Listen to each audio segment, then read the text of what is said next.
Fala galera, tudo bem? Professor Leonardo Nascimento aqui, tô com o microfoninho na mão e eu quero falar para vocês hoje um negócio muito importante que eu acho que todo mundo já passou por isso.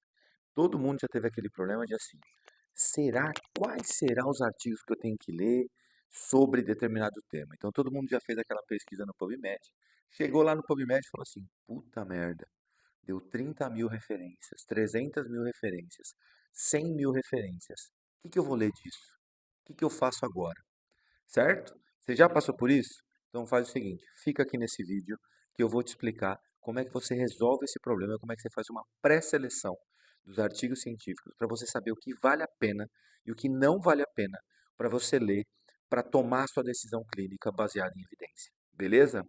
Antes disso, eu vou pedir para você entrar, mandar esse vídeo, se inscrever no canal, ativar as notificações e mandar esse vídeo naquele grupo de fisioterapeutas, naquele grupo de osteopatas, naquele grupo de quiropratas que você tem, que precisam aprender que a gente pode trabalhar em harmonia com a ciência em todas as áreas. O que a gente precisa saber é saber muito bem a nossa área e conhecer a ciência.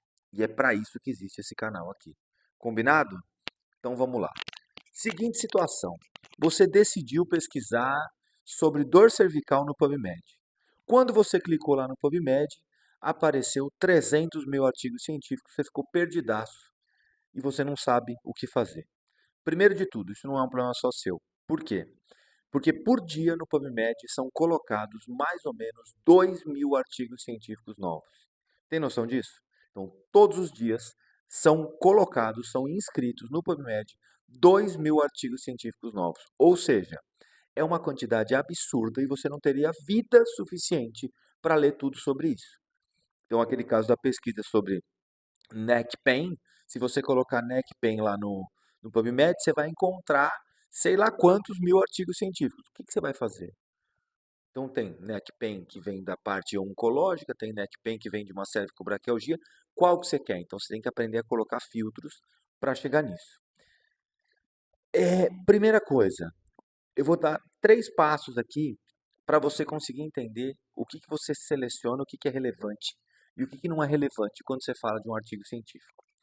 Primeiro passo, você vai fazer o seguinte: você vai pegar o artigo científico, você vai olhar o abstract dele. Quando você olhar o abstract, você vai ver lá o seguinte: você vai ver qual foi a população que foi estudada. Dependendo da população que foi estudada, você já pode descartar esse artigo. Porque, por exemplo, se você tem no seu consultório mais atletas e aquele artigo foi feito em idosos, a fisiologia é muito diferente. Talvez você não consiga aplicar. E a mesma coisa, você está procurando um problema em bebê e foi feito em adultos, já não vale a pena você olhar. Então, primeira coisa, olha a população e vê se condiz com o que você precisa. Segundo passo, intervenção. Qual foi a intervenção que foi realizada? Essa intervenção que foi realizada é a intervenção que você usa na sua prática clínica? Manipulação, mobilização, exercício, eletroterapia ou não?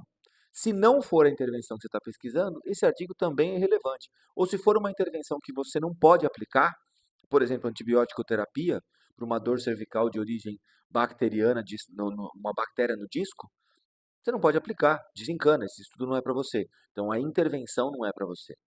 Terceiro ponto, controle. Com o que foi comparado isso? Foi comparado com exercícios ativos? Foi comparado com algum outro tratamento? Ou não foi comparado com nada?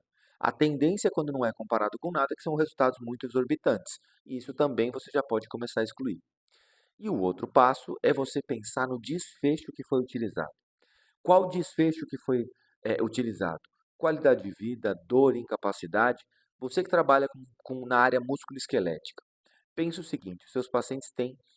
Qual a queixa desses pacientes para vocês? Dor e incapacidade. O que que você tem que pensar que você vai ajudar eles? Na dor e na incapacidade. Esses dois desfechos de dor e incapacidade estão lá no artigo? Não estão? Esse artigo também não vale a pena. Então, com esse primeiro passo, sabendo a população, a intervenção, o controle e o desfecho, você já pode excluir uma boa parte desses estudos que você achou nessa busca mais ampla. Só que, qual que é o segundo passo? Segundo passo, você vai olhar quais foram os resultados que foram obtidos. E em cima desses resultados, você vai ver se foram resultados que vale a pena ou não. Então, teve medidas estatísticas interessantes, tem um valor de P, teve uma análise de antes e depois? Tem um grupo com uma tabela 1 descrevendo bem o estágio inicial dos grupos?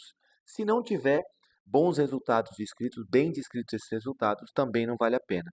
Tem uma coisa que é um ponto muito polêmico, que é assim: será que eles descreveram o procedimento que foi realizado? Alguns estudos descrevem o procedimento manipulativo de mobilização que foi realizado, outros não. Eu não considero isso um problema, desde que você tenha treinamento adequado na utilização daquela intervenção. No caso aqui, eu estou falando de terapia manual. Então, se você tem treinamento adequado, você sabe utilizar uma mobilização em supino, uma mobilização em prono, uma mobilização talo-crural ou afins. Caso você não saiba, eu te aconselho a ter um treinamento formal em terapia manual para conseguir utilizar essa intervenção e replicar o resultado desse estudo. O outro ponto é você entender um pouco da metodologia. Foram utilizados critérios metodológicos precisos nesse estudo? Então, foi utilizada uma escala de avaliação de qualidade metodológica? No caso de um ensaio clínico, foi utilizada uma escala Pedro ou uma escala Cochrane para avaliar e qual é a pontuação dessa escala? Então, tem um vídeo aqui famoso no canal que eu explico o que é um ensaio clínico, então vale a pena você olhar para você entender o que é esse ensaio clínico. E tem um outro vídeo interessante, que é um vídeo que eu falo sobre como você deve entender a escala Pedro. Então, agora você tem que procurar esses outros vídeos para entender o que eu estou falando de escalas de avaliações metodológicas, que está dentro desse passo 2 desse vídeo aqui. E o terceiro passo? O terceiro passo é o seguinte: você vai baixar o artigo e você vai fazer uma leitura crítica desse artigo. Depois que você fizer isso, você vai começar a implementar na sua prática clínica esse estudo, esse artigo científico. Beleza? Então vamos recapitular. Passo 1, você vai verificar população, intervenção, controle e desfecho do estudo. Passo 2, quais foram os resultados, qual foi a metodologia utilizada. Passo 3, leia o artigo inteiro e tente implantar na sua prática clínica. Beleza? Gostou desse conteúdo? Coloca aqui nos comentários se você já fazia isso ou se você vai começar a fazer a partir de agora, beleza? Valeu!